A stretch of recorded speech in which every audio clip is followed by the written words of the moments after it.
So, next vlog, ano tong General Appropriation Allotment Order o yung GAO.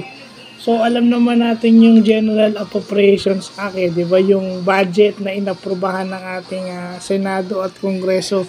So, yun yung release order para doon. Ibig sabihin ng release order, ino-authorize nang i-release yung pondo.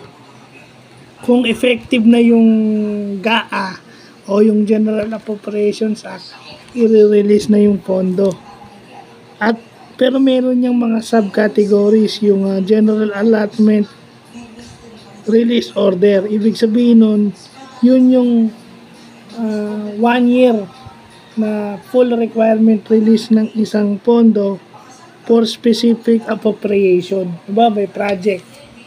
So, i-release sa kanila yung budget nila for 1 year. Yun yung perang budget nila. So, yun. No? And then yung Special Allotment Release Order o yung SARO, yun yung halimbawang may biglaan. So, kailangan may certain conditions para magkaroon ka ng special allotment. Biglaan, halimbawa may tinamaan ng kalamidad at maraming nasalanta, maraming na biktima. So, yung SARO yung ginagamit. Special Allotment Release Order. Kasi yung GARO, yun yung 1 year complement mo eh. Pag SARO, additional. Mag-aalat ka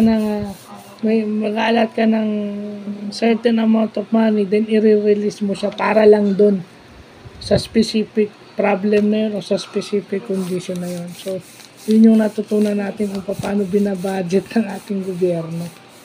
Yun yung dapat alam natin kasi yung perang ginagamit nila is galing sa mga buwis na binabayad natin. So, yun lang po.